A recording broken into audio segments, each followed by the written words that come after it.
نبی کریم صلی اللہ علیہ وسلم نے ارشاد فرمایا،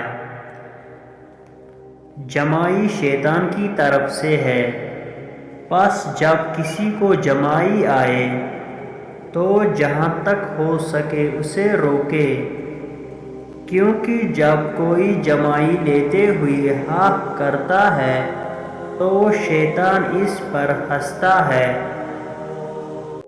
رسول اللہ صلی اللہ علیہ وسلم نے فرمایا، تم صبح شام 3 مرتبہ سورہ اخلاص، سورہ ناس اور سورہ فلق پڑھا کرو، وہ تمہارے ہر چیز کے لیے کافی ہو جائیں گے۔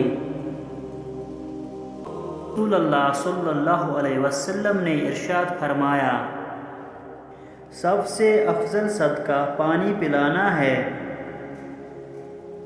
رسول اللہ صلی اللہ علیہ وسلم نے ارشاد فرمایا، برے ساتھی سے تنہائی اچھی ہے۔